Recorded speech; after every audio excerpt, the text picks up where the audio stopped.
So last time we started part of section 8.2. Okay, we'll finish that up and then we'll do 8.3. Okay, first thing we're going to talk about here is what's called the geometric mean. Okay, geometric mean. In pre-algebra, maybe some other courses, you've talked about the regular mean, okay, which is when if you had like x numbers, you add them all up and you divide by x. Okay, that's just your basic mean. Some people call it an average. Well, this is a different kind of mean. It's a little different. Maybe something you'd look at if you took like a statistics class. Maybe, depends. But the idea is, if you want the geometric mean of two numbers, all you do is multiply them together and take the square root. Okay, you multiply them together and then take the square root.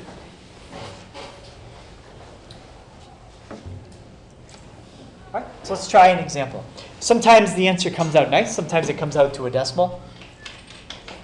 Doesn't matter. If it comes out to a decimal, we'll just round it to two decimal places. Right. How about Katrina? Can you tell me how would I set up my calculation here to find the geometric mean of 4 and 16?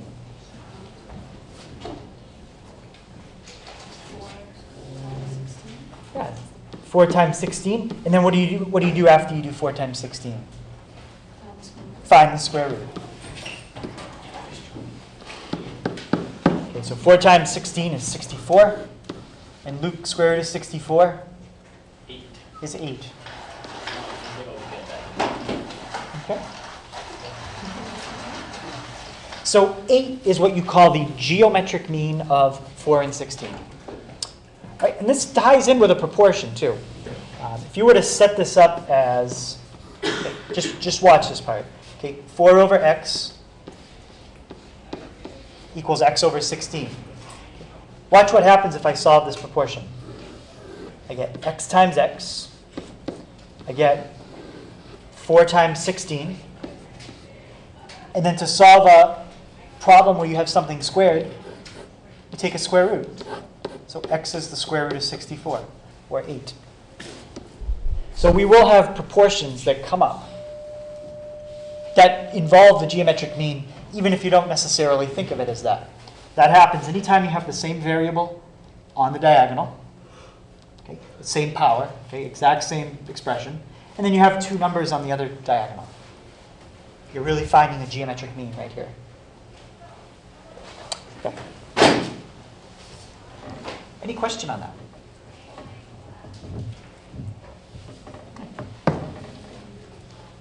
All right, so that's it for geometric mean. I'm not going to get into too much stuff with it. That's just a simple calculation you can do. All right, example 2. Suppose we have two proportional paper sizes. Okay, remember proportional means one's an enlargement, or you can think of it as a smaller reduction of the other. All right, one of our paper sizes is A4. Okay, the other one is A3. And I've measured them in millimeters. Okay. I know the width of the A4, and I know the length of the A3. What they want me to do is find the length of the A4, which is also the same as the width of the A3. Okay, if you've studied drafting and you know different paper sizes, anybody in drafting? No one's in drafting? They have different paper sizes. Sometimes they call it like B-size paper or C-size paper, D-size paper. And there's a formula for basically how one is related to the other. I forget. I think one of the numbers is the same, and then the other number you double it. At D size, and then you cut that in half. Yeah. Just half of the original. I think, for example, our regular paper we use is, what, 8.5 by 11? 8.5 by 11 is the smallest you have. Okay. Well, the next size up from that they use, I think, in the drafting shop is you take 11 and then you double the other number. 11 by 17. That's the next size up. Okay. And then the next size from that would be 17. by 22. Right? So there's a connection between the length of one and the width of the other, just like this. Okay? All right, so our goal here is to find x. All right, so I want to set up a proportion.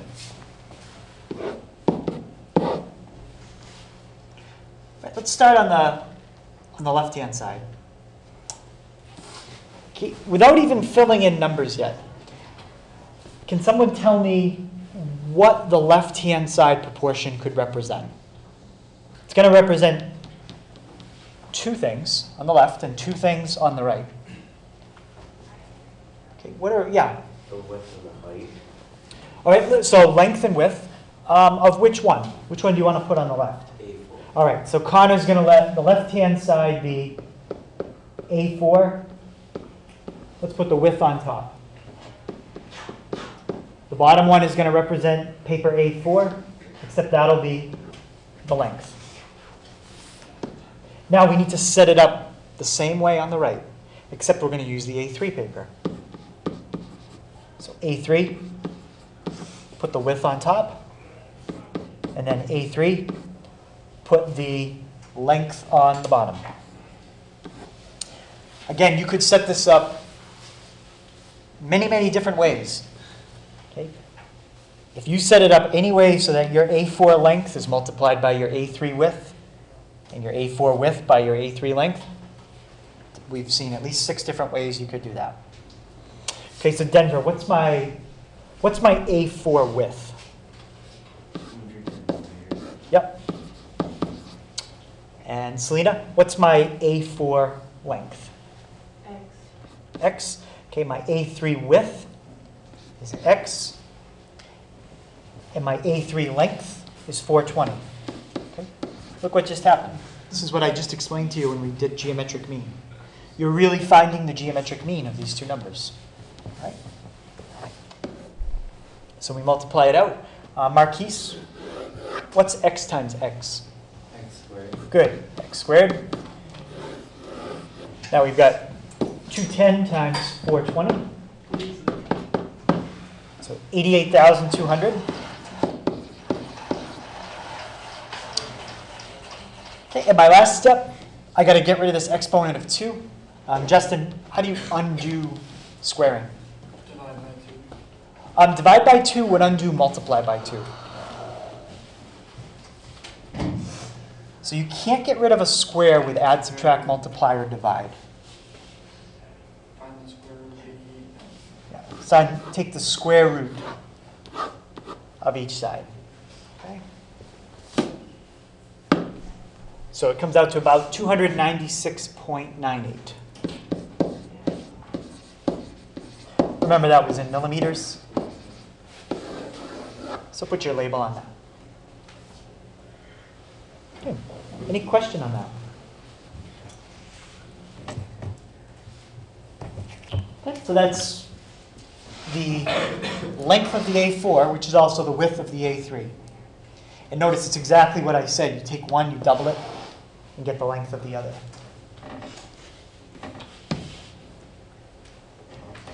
Okay, we've seen that idea I've already mentioned. There's many, many ways to set up a proportion when you're solving it. I want to try to set up this one. Okay, we have a scale model of the Titanic. The Olympic model. It's 107.5 inches long. And the scale model is 11.25 inches wide. Okay, the Titanic itself was 882.75 feet long. Want to know how wide it was. Right, so anytime you're doing something with proportionality, okay, you've got a scale model, and you've got 3 things, and you're solving for a 4th, you're thinking set up a proportion. Proportion has a spot for 4 things. You know 3 of them. X is going to be your, or you could put W for width, okay, if you want. Before I even set up my proportion, what should I be very careful with these numbers? Signs. The signs? Feet, inches, above. Feet, inches. Okay, what about feet, inches? feet to inches. We got to do something. We can't You need keep, to make them the same. yeah, we got to keep them the same. Okay, it just helps if you have everything in the same unit. All right. Sometimes you can get around not doing that, but I think that'll confuse some people. So what I'm going to do, let's just change everything to inches. Okay. Again, you might see some problems where they don't do that, and you're like, well, wait a minute, why didn't they? I'm just going to do it all the time, so that way you don't have to guess, oh, is this a problem where I could keep units different, or is this a problem where I need to get them the same? We'll just always keep them the same. Might be an extra step, but we just use our calculator. And what would I multiply that by to change it to inches? 12. So it's 10,590. Okay, now at least we have all inches.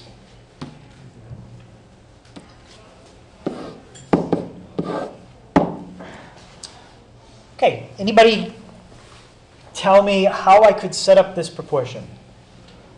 Again, there's many different ways. You don't have to give me numbers yet. Just tell me what you would put on the top and on the bottom for the left. Sarah?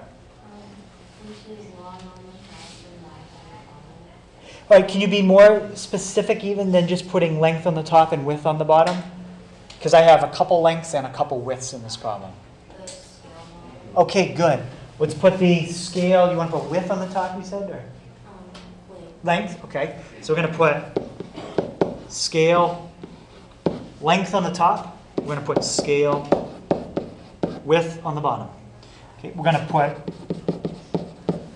actual length on the top and then actual width on the bottom. Length over width, length over width. Keep it set up consistent. All right, so let's see what we got. The scale length, 107.5. Scale width, 11.25. Actual length, 105.93. Actual width, I don't know. How wide was it? Again, many different ways you could set that up. Yes, Luke? You could just divide 107.5 by 10,593 and multiply that by 1.5. Yeah, there might be other ways to solve it because we are going to multiply two things together and then divide. It's exactly what we're going to do in this step.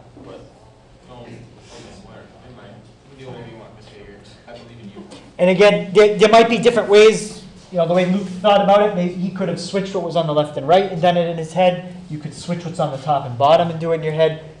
There's so many ways you can do this. As long as you end up multiplying two things together and then dividing. Okay, basically.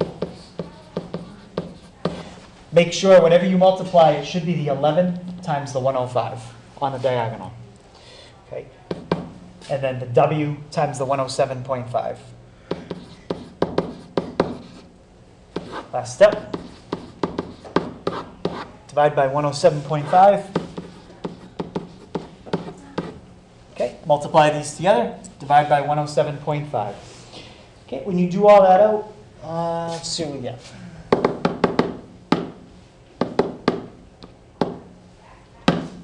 So that's my numerator. So we get that many inches. Okay, that's 11,000. But let's convert it to feet, just so we can think about that. Okay, that seems more reasonable. So about 92.4 feet wide. So that's pretty wide. 92.4 feet.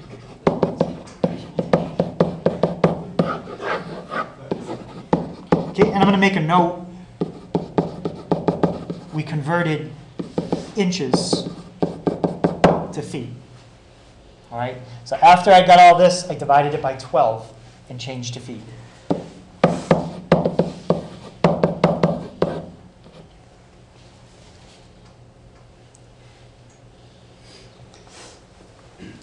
I'm just converting it back to feet because for the real ship, it was measured in feet, not inches.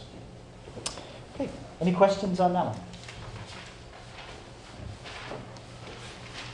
All right, so that's the end of 8.2. In case I told you that was pretty quick. Okay, 8.3.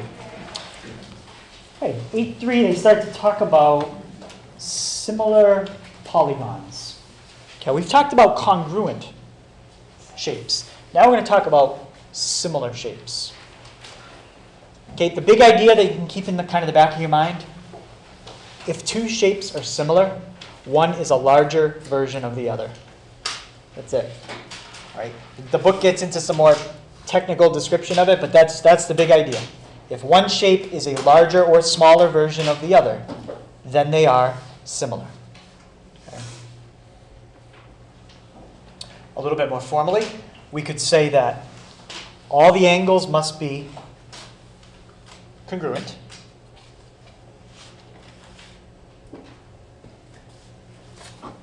Or we could say all corresponding angles. I think the way I wrote it before, it almost made it seem like every angle had to be the same measure, like 60, 60, 60 in a triangle. That's not true. Just corresponding angles have to be congruent, and corresponding sides are proportional. These are not similar polygons. All the angles, all the corresponding angles are congruent. Okay? B is the same as F, C is the same as G, A is the same as E, and D is congruent to H. They're all 90s. But the sides are not proportional. Okay, so to take BC and get FG, I doubled it. 4 times 2 is 8. That means I need to double every side in this shape in order for this new shape to be proportional. Well, look what I did here. I took BA and I made it a quarter of the size. Well, I can't take one side and double it and take another side and divide it by 4. Okay? Either double everything to keep it proportional, or divide everything by 4 and make it a quarter the size. But you have to do the same thing to every side. Okay? So those are not proportional. Or similar. These are similar. Okay? All the angles, okay, if you write them all in, corresponding angles are congruent. Okay? J and N, K and P, L and Q, I and M. And let's take a look at, you can look at it from either the big to the small shape or the small to the big shape. Let's look at it from the small shape to the big shape. What do you do to NP to get JK? How many times bigger do you make it? James? How many times bigger do you make it? Twice. No, 3. 3 times. All right, so to get NP, change it into JK, you tripled the length of it. That means in order to have a similar shape, you need to triple the length of every side. Did we do that with NM to get JI? Yep, we made it 3 times as big. All right, so this, depending on how you look at it, if you look at it from the right shape to the left shape or left to right, they're similar. Okay, I'll always have you, I'll kind of say this is the original, this is the final. I'll label them that way. So then you'll know, did it get bigger or did it get smaller? Okay, these two shapes are similar. Okay, I'm telling you they're similar. And this is the symbol you use to say is similar to. Okay. This is the symbol we used for is congruent to. Okay. But we're not saying these shapes are congruent. We're just saying they're similar. Right. As always, the vertices the order you name the vertices in, that's important. So if you go A, B, C, D, E, you need to go X, Y, Z, R, Q. Right, if you started at D, you could go D, E, A, B, C, and R, Q, X, Y, Z. Okay, you just have to keep corresponding vertices in the correct order.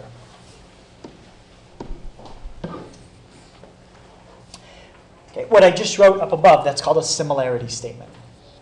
So if I ask you to write a similarity statement on the test, this is what I'm looking for. order of the vertices is important. Okay, the other thing I might ask you about these shapes is, give me a statement of proportionality. Okay, a statement of proportionality lists out all the ratios of the corresponding sides. Okay, let me show you what that means. So let's start with AB. Now, let's make it a little smaller. What's the side that corresponds to AB? Brian? X and Y. XY, good. Right, so if you compare AB to XY, that would be the same as comparing BC to which side? Connor? YZ. YZ. Which would be the same as comparing CD to ZR. Which would be the same as comparing DE to RQ. Which is the same as comparing EA to QX. Okay, in similar shapes, the ratio of all of these sides should be the same. In the case of the square up above, it was 3. Each side was 3. If you divide them, it would come out 3 times bigger than the other. Okay, so this is a statement of proportionality. Okay, the way you can remember it, this looks like a giant proportion, right? It's a giant proportion. That's the statement of proportionality. Similarity statement uses the similarity symbol, that little thing that looks like that. Right? And there's many ways you could write the statement of proportionality as well, as long as you write down however many fractions as you have sides.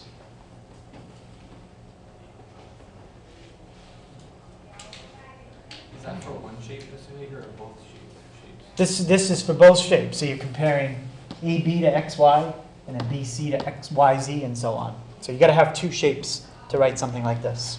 Notice all the ones in the top are the shape on the left. AB, BC, and so on. All the ones on the bottom are the shapes on the right. The ZR, the RQ, QX, and so on.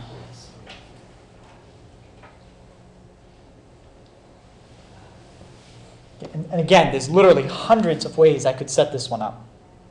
I could, instead of starting with AB, I could start with BC and then go around and have that fraction last. I could even go counterclockwise. I could go clockwise. So many ways you could set this up. Right, so here's an example. Let's list the congruent angles, and then let's write a statement of proportionality. We've got 5 angles.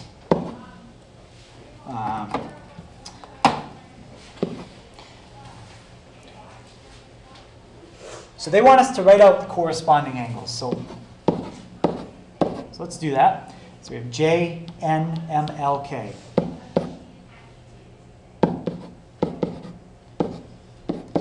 I just picked any order. Try not to necessarily do alphabetical order. Just switch it up a little bit. Okay, Jacob, what is angle J congruent to?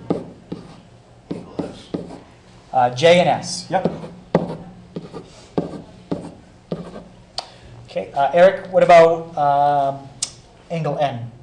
Angle W. Angle W. Good. So we get the idea. M goes with V. L goes with U. K goes with T. Right, so that's just listing congruent angles. Next, write the ratios of corresponding sides in a statement of proportionality. So statement of proportionality, that's where you have all the fractions.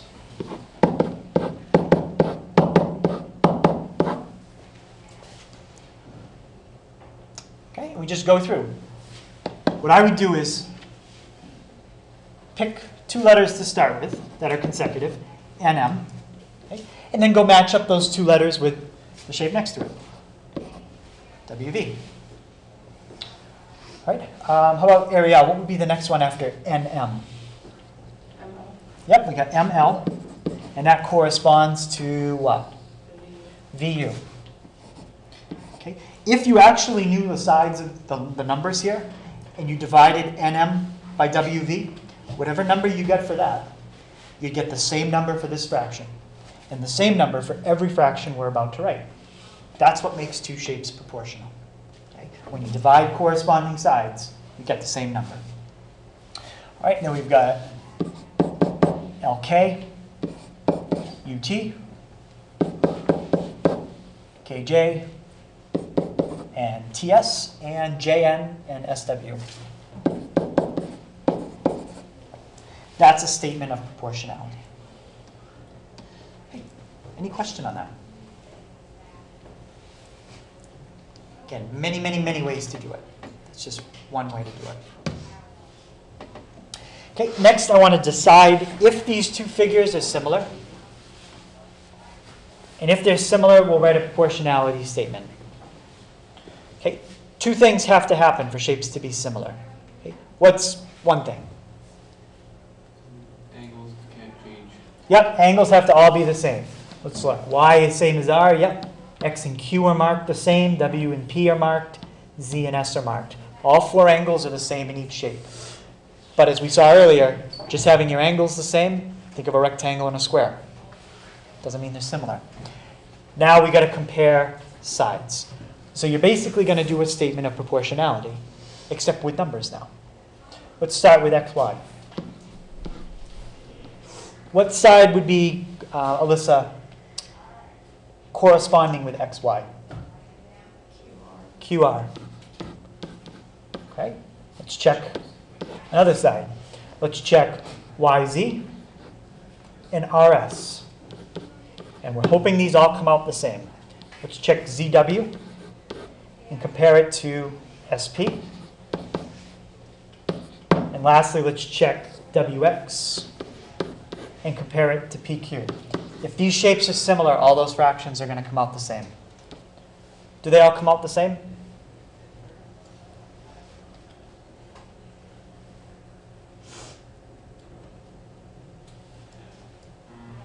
Yeah. What do they all reduce to? It checks out.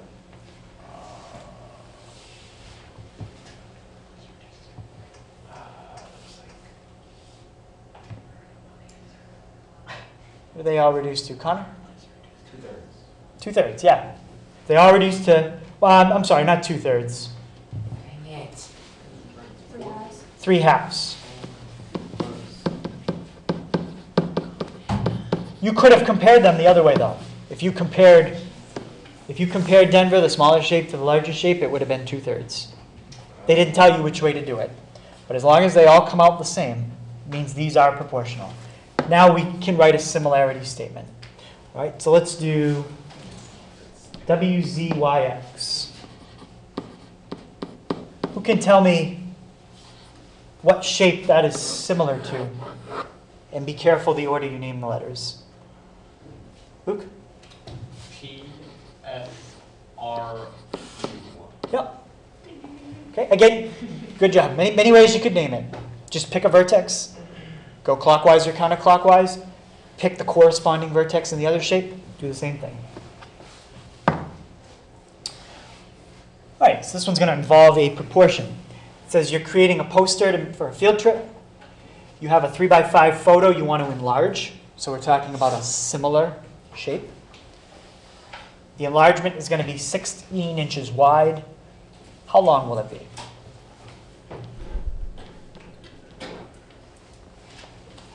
Let's try to set this up almost just like the Titanic problem. Very, very similar. Okay. Can someone tell me what my left-hand side could represent? Smaller picture. Okay, let's go with the original. And what do you want on top, Luke? Width or length? Definitely with. Yeah.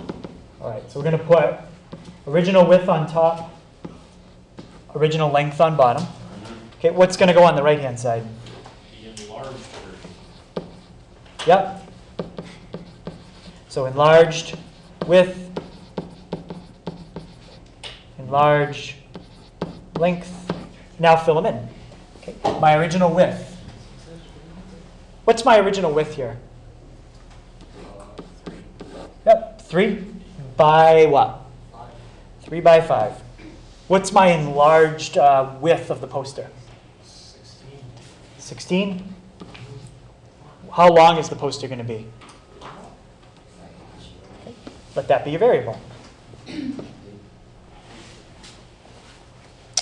Okay, so let's solve it. We're going to get 5 times 16, which gives me 80, equals 3L. Then divide 80 by 3. Get about 26.7 inches on the length.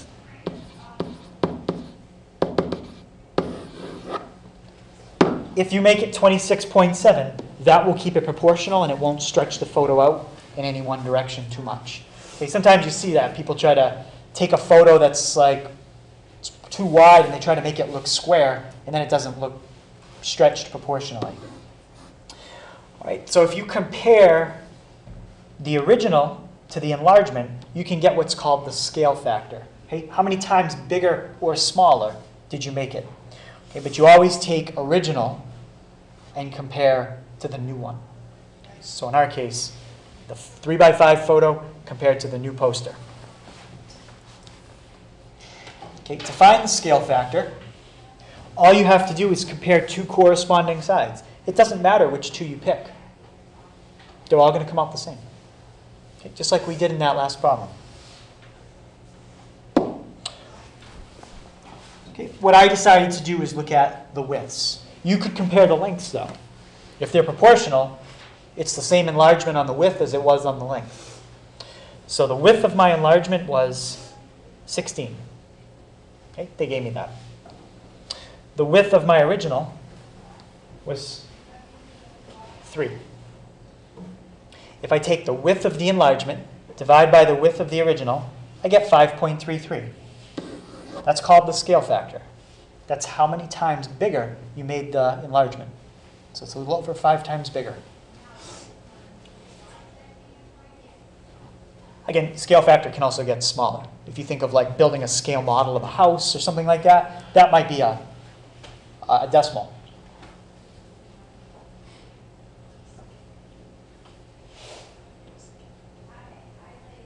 If you're comparing the original house to the model of the house. Okay. Any question on that? Okay, you could also do, let's say you took the 26.7 and divided by 5. Well, how come it came out a little different? It's close.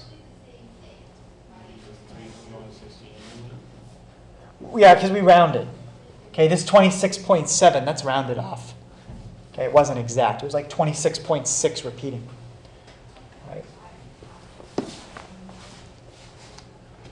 But in terms of printing an enlargement, you'd never notice if something was stretched 1/100th of an inch more in one direction. Wouldn't make that big of a difference.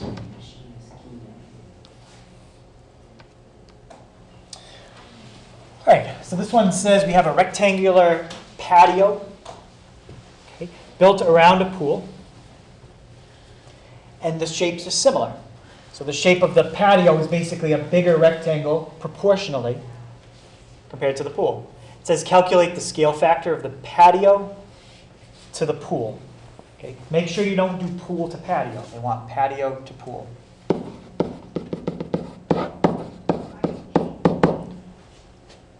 Right, and now all we got to do is find one of the sides of the patio, take one of the sides of the pool, and divide them. But make sure they're corresponding sides. All right, so Sarah, give me one of the sides in the patio. 48, sure. Can you give me the corresponding side in the pool? How long is that? 32. Yeah, it's a little hard to see. It's 32. Okay, so if we divide it out, again, she chose to go with the lengths. You could have done the widths. You still would have gotten 1.5. So the patio is 1.5 times bigger on the length and the width than the pool's length and width. Now it says find the ratio of their perimeters. Well, I'll put all the measurements for the pool in red and the rectangle in black. How do I know those numbers? Well, it's a rectangle. So if you know the bottom side, you automatically know the top side. Okay, let's find the perimeter of the patio. Okay, the perimeter of the patio is 48 times 2, which is 96. 24 times 2, which is 48. Add them up. It's 144. Now let's find the perimeter of the pool. Well, the pool is 16 and 16, which is 32. 32 and 32, which is 64. You get 96. Now I'm going to divide their perimeters. Okay? What do you think I'm going to get when I divide their perimeters? What do you think I'm going to get?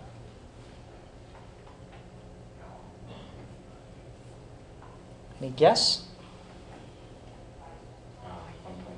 Yeah, we are going to get 1.5.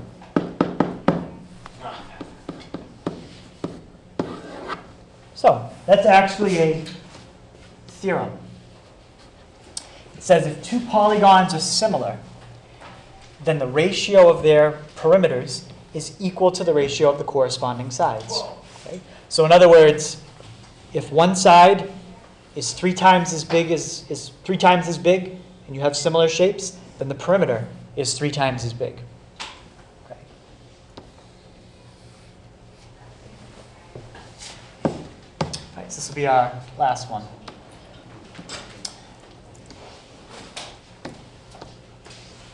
Okay, it says find z. Okay. It says quadrilateral JKLM is similar to quadrilateral PQRS. Find z. Okay, so we know they're similar, but it almost looks like, what transformation did they do? They made it smaller and then they... Yeah, it's like they flipped it, they reflected it. Okay?